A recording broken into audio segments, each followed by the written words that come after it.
Good evening, I'm Dennis Ward. Welcome to APTN National News. We begin in Calgary, where last night Chiefs in Assembly overwhelmingly rejected a proposed $47.8 billion final settlement agreement on child welfare reform. The 10-year deal has been trumpeted for months by AFN National Chief Cindy Woodhouse-Nepenak and had the backing of chiefs in Ontario. In the end, there were 147 votes in favor and 267 votes against the deal. With more now, here's Fraser Needham. So as we know, last night the FSA was defeated, and there are other resolutions on the agenda today, but basically they were all against the FSA anyway, so for all intents and purposes the most important resolution was discussed last night, and the final settlement agreement on long-term child welfare reform, the $47.8 billion one, was defeated. So that's the most important news from that. I had an interview with Cindy Blackstock of the Caring Society right after the vote last night. Obviously she was against the final settlement agreement, so she was happy about the result of the vote. It was quite overwhelming, as we saw. And I'd like you to roll to a clip. We talked initially about sort of the reaction, but then we also talked about the fact that there wasn't no government ministers or anyone from the federal government, for that matter, to defend or explain the FSA. And if you could roll to that clip now. I think that tells you a lot about how serious they were with carrying through with that deal in the first place. Like, when you send bureaucrats, with all due respect, on a $47.8 billion promise, that to me means you were never prepared to deliver it. Where is the Prime Minister? Where are the ministers? They love cutting red tape when it's something that's substantial. But they distanced their politicians because they knew that this was really, in many ways, a keep your fingers crossed deal for First Nations children, and that's not good enough. And as you can see, it is kind of curious that there wasn't anyone. It's a $47.8 billion agreement that now the federal government has told us and other reporters at APTN that they didn't want to interfere with the vote. That's fair enough, but I don't think I've ever been at an assembly, I can't think of one for sure, where there wasn't any federal presence at least to answer some questions. That was quite strange, and for the amount of money that they're putting on the table, it sort of reflected maybe the federal government's seriousness about this actually happening, and I think it may have bred more distrust than was already there with the Chiefs. Once again, I'm Fraser Needham, reporting from Calgary, Special Chiefs Assembly, Day 3. Thanks, Fraser. Now, National Chief Cindy Woodhouse-Nepenak did not speak with reporters on Friday following the rejection by chiefs of the proposed settlement agreement. She was largely absent from the floor of the Special Assembly right up until the closing ceremony today. During her closing remarks, Woodhouse-Nepenak acknowledged the campaign that was successful in defeating the resolution. Here's some of what she had to say in her closing remarks on Friday afternoon. You spoke with passion, and you convinced the majority to vote against this $47.8 billion national agreement. And I will be there to work with you. But we must always remember, wherever we land in this new course, that the rights holders must be in control and that the chiefs are in charge. When I spoke to the chiefs at the start of this assembly, we made it clear that my position didn't matter as much as theirs. This is a chiefs assembly. They have spoken, and I respect the results. Our Assembly of First Nations executive and regional chiefs will be meeting over the coming weeks to discuss next steps. The results of this assembly should be a message to the Government of Canada and all provincial governments in this country that you need to do better. Last year, we had more First Nations children removed from their communities and families than at any other time in Canadian history. Canada and the provinces will need to do more to account for the harms that they have caused by perpetuating a racist child welfare system that has broken so many children in this country. The current system of apprehension and taking kids away is not working. We need to help these families. Since the results, many have asked me, what are we going to do now? I've been getting calls all evening, all morning. Well, we will be thinking about the First Nations children and families in crisis. Our children are watching and continue to wait patiently. We will be thinking of the chiefs returning home and the crisis calls that they're going to keep receiving. We will be thinking of the thousands of First Nations children that have been separated from their families across this country. And we will be thinking of the tribunal plaintiffs that inspired us and spoke so passionately at the Assembly in support of this agreement. Melissa, Noah, Ashley, Carolyn, Richard, you inspire me and all of us to keep fighting. And we can't help but think that the kids and families lost something with yesterday's votes, because the status quo will prevail. And you can find much more on the AFN Special Assembly on our website, aptnnews.ca. 2 other news now, and 11 Indigenous people from across BC are running in provincial politics this year. And APTN's Tina House had a chance to meet a few of them as they campaign leading up to Election Day. And there's gates everywhere, so you can't access the territory for hunting or gathering or anything. Joan Phillip is one of the 11 Indigenous candidates in this year's provincial election in BC. She is the incumbent for Vancouver Mount Pleasant and says that if re-elected, she would keep working on issues like single room occupancy affecting Indigenous people. One of the big issues in our area is the SROs, and there was a revolving door of landlords would kick everybody out and then jack up the rent and put new people in there. We put a stop to that. Alia Warbus is running for the BC Conservatives in Chilliwack Cultus Lake. She says she wants to change the narrative for Indigenous people in politics. The time is now. We are seeing critical shifts happening within our province in sectors all across the board, not just education, public safety, crime, child and family services. As we are seeing some of these critical policies and legal applications and legislation being talked about, we need to be in the room. Tamara Davidson is with the provincial NDP and running in North Coast Haida Gwaii. She joined APTN by Zoom alongside her mother, Lois Rellan. She says if elected, she would be a strong voice in the legislature for Indigenous people. I wanted to step into that role and help build those bridges and to help people understand what it means to our communities. This riding as well has 50% of the riding as Indigenous people. And so I just wanted to make sure that we were well represented in Victoria in the legislature.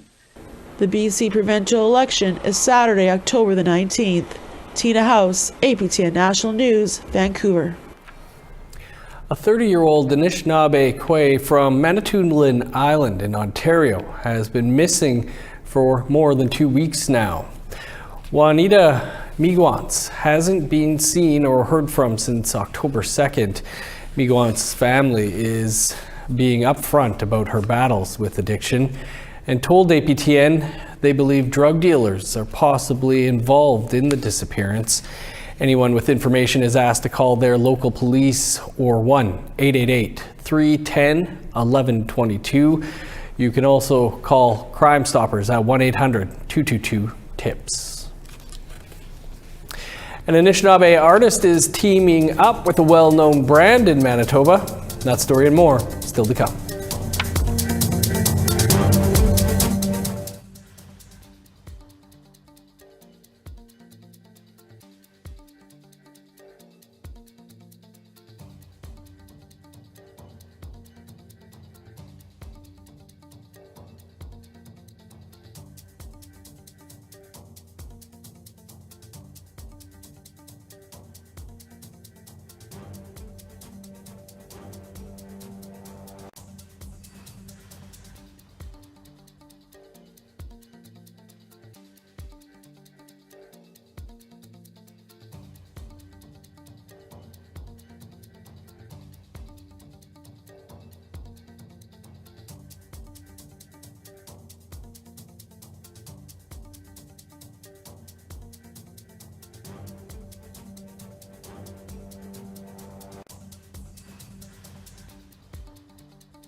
Welcome back. The chief of Whitecap Dakota First Nation in Saskatchewan is celebrating his 30th anniversary in office. The anniversary event took a look at the start of his career through to the present day. Video journalist Rachel May attended the event. But I remember going to university, and then a lot of my members were asking me to run for leadership, and I said no. Then one night we were having a couple of beers, and I said, okay, I shall run. But after I lose, you guys leave me alone, and that's been 33 years. Last night, Chiefs, Council, family, and friends gathered at Dakota Dunes to celebrate Darcy Bear's 30th anniversary as Chief of Whitecap Dakota First Nation. Bear was elected to Council in 1991 at 23 years old. He was elected Chief 3 years later.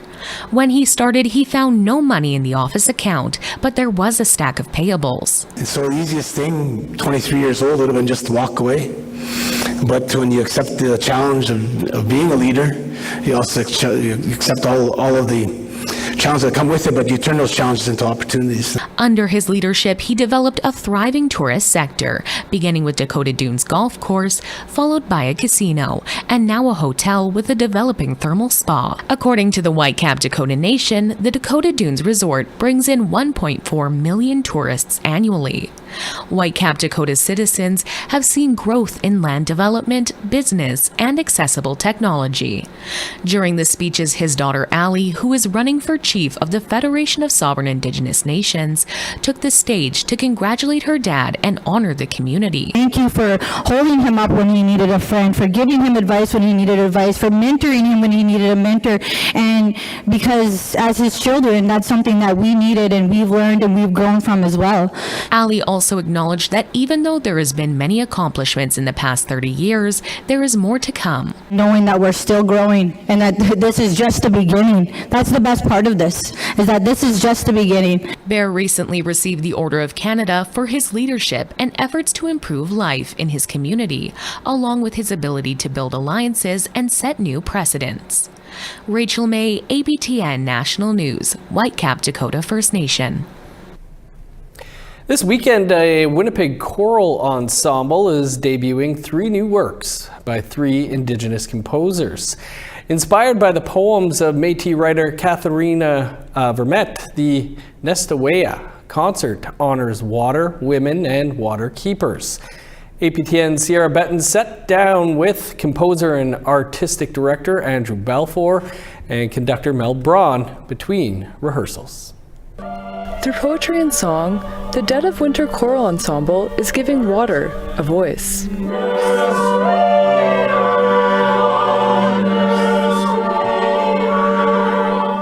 Using Métis writer Katharina Vermette's poetry, Cree composers Andrew Balfour and Melody McIver and Métis composer Ian Cousin crafted 3 new choral arrangements.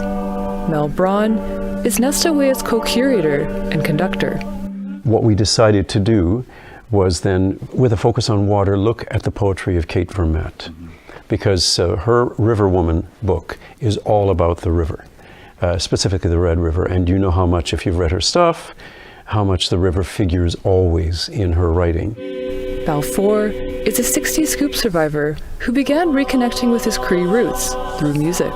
He says the title, Nestawaya, represents a deep historic connection to the land and waters.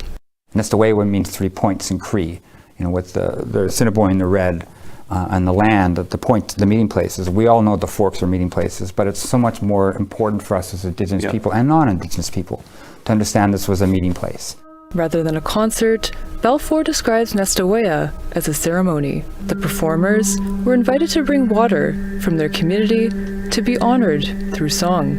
Songkeepers Laura Horton, Taylor Galvin, and Ellen Cook will share teachings, shedding light on water inequities impacting Indigenous communities. They've taken the water from them, so we could have all this. So that's kind of shining the importance of the 2 Canadas, the Canada that high-speed internet, the southern Canada, and the Canada up north that doesn't have food sovereignty, doesn't have clean water, addictions, suicides. So these are important things that we can tell through song.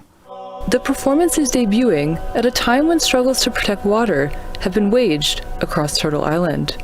In September, the Southern Chiefs organization filed a lawsuit seeking charter rights for Lake Winnipeg.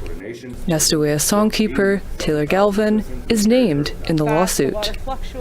As a composer, Balfour feels his role is to immortalize stories about the water through song. The impact that song and music can make is I think, a lot longer lasting than bills or the Indian Act or legal struggles. I think that my goal is when, long after I'm not on Mother Earth anymore, that this music and these stories will still be going. The Nestawaya concert debuts this Sunday at the University of Manitoba's Des Hotels Concert Hall. Sierra Bettens, APTN National News, Winnipeg. A well-known Manitoba artist has teamed up with an iconic Manitoba clothing brand for a collection based on reconciliation. Sav Jonesa has that story. The art of Jackie Travers is in motion thanks to her new collaboration with Mondetta Performance Gear, or MPG. The multimedia artist, known for her vivid use of color and culturally inspired paintings, says she hopes the clothing collection instills pride in those who wear it. To see our people, working with major brands, to see our designs, to see our stories being told on clothing, to be more visible, that's a lot to be proud of. Some of the limited edition designs focus on the sacred medicines, others on missing and murdered Indigenous women. 20% of the proceeds from the collection will benefit Ikwe Wejitowin, a shelter for Indigenous women escaping gender-based violence. When I was younger, I used their services, and I just feel it's important to give back. And I think that they're not funded very well. They could always use a little bit extra help. MPG reached out to Travers to create the line after seeing the graduation robes she designed for the University of Manitoba last year. MPG is a division of Mondetta, a clothing brand started in 1986 in Manitoba. The Jackie Travers collection launched on the National Day for Truth and Reconciliation and sold out that same day. These pieces of art have become a canvas of Jackie's artwork. And by the response of the collection thus far, we sold out immediately in the first round. We know this collaboration has struck a chord and means something special to not only Canadians, but also Americans.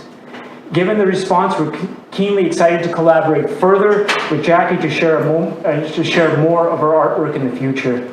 Manitoba Premier Wab Kinew attended the event in celebration of the collaboration to give accolades to Travers's career. Like every time I see her art, it speaks to me because it comes from somewhere real.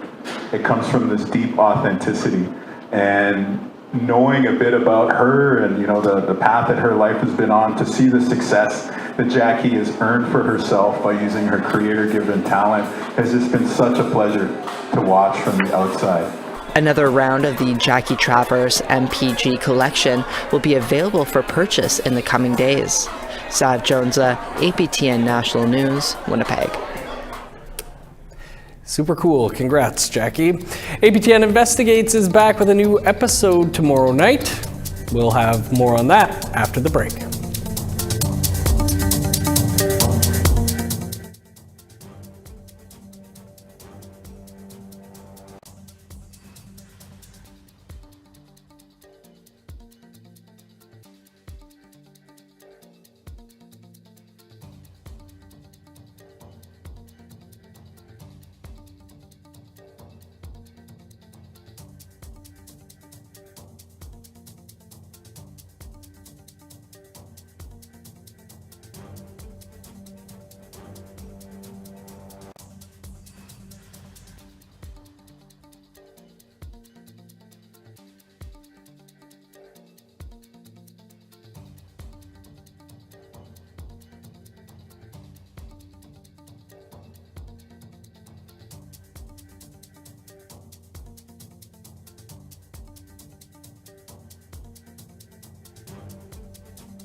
Welcome back. Time now for our photo of the day. Halloween is just around the corner, and 5-month-old Kai Moore is already getting into the spirit by sitting in a pumpkin. Thanks to APTN's Wilfred Moore for sharing this cute picture. How are you preparing for the spooky season? You can send your pictures to share@aptn.ca to be featured right here. Now let's take a look at tomorrow's weather forecast. Starting on the East Coast, 16 and sunny in Fredericton and Halifax. 8 with showers in Kuujjuaq, rain and 10 in Nain. Sunny and 18 in Montreal, 16 for Val-d'Or. 19 in Sault Ste. Marie, 18 in North Bay. Showers and 15 in Thunder Bay, 13 in Sioux Lookout. 13 for God's Lake and Norway House, 15 in Winnipeg, 16 in Dauphin. 18 in Regina, 19 in Saskatoon. 15 in Buffalo Narrows, 13 in La Ronge. In northern Alberta, snow and 0 in High Level, flurries and 3 in Fort Chip. Cloudy and 17 in Edmonton, 19 in Lethbridge. 14 with rain in Vancouver, rain and 16 in Kamloops. 10 with showers in Prince George, 1 in Dease Lake. Minus 15 in Old Crow, flurries and 6 below in Whitehorse. Minus 4 in Yellowknife, 9 below in Norman Wells. Minus 6 in Sax Harbor, flurries and minus 2 in Paulatuck. Minus 1 in Chesterfield and Baker Lake, 3 below in Whale Cove. Minus 7 with snow in Resolute, 0 and snow in Arctic Bay.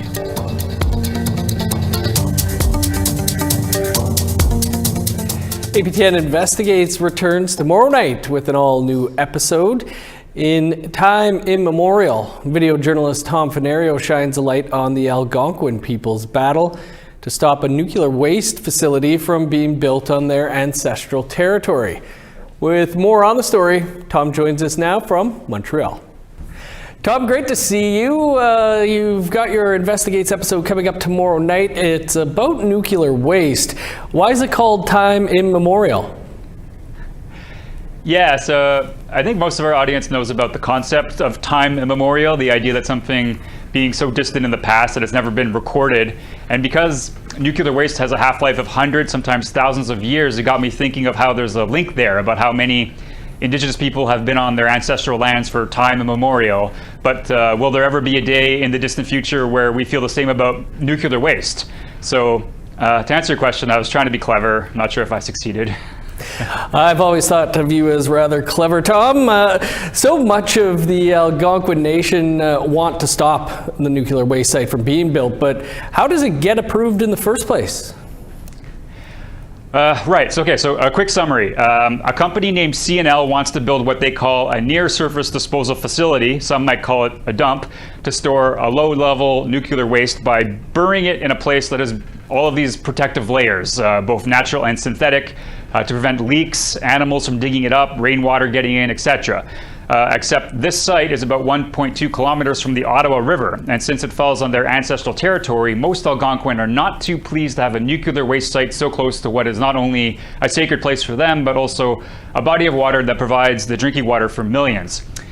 So after consultations that some in the Algonquin Nation say were inadequate, the Canadian Nuclear Safety Commission rubber-stamped the disposal site this past January. So they approved it. However, since then, Kaybowick First Nation and Algonquin First Nation in Western Quebec has taken legal action, saying that the Nuclear Safety Commission failed to take into account the UN Declaration on the Rights of Indigenous Peoples, and everyone is currently waiting for that decision to come in. So that's where everything stands today. A long story short, it's been approved, but it's being contested. Tom, what does your story show about the company responsible for the management of the nuclear waste? Yeah, well, first off, it's important to mention the company, CNL, is in a tough spot. There's like over 70 years of low-level nuclear waste that needs to go somewhere. The old ways of storing things don't meet international standards. But I think the story shows that there are other ways to store nuclear waste that don't involve it being so close to important waterways. And the story also illustrates that there are financial incentives to store low-level waste in a near-surface disposal site, which doesn't necessarily mean the site is guaranteed to fail. Far from it. Experts say it'll last 550 years. But I also think the Algonquin in the story make a good point about how do you guarantee anything when we're talking about a timeline of hundreds of years? And is that risk, any risk, worth it? Right. Well, caught the preview yesterday, Tom. Looks good. Appreciate you taking some time for us here to talk about it. Anytime, Dennis. Thank you. And you can catch APTN Investigates Time Immemorial tomorrow night here on APTN. That's all the time we have for your APTN National News for this Friday. For much more, you can visit our website, aptnnews.ca. And stick around for Nouvelle Nationale, our French language newscast. That's next. I'm Dennis Ward, Marcy McGuitch. Thanks for being with us. Have a great night.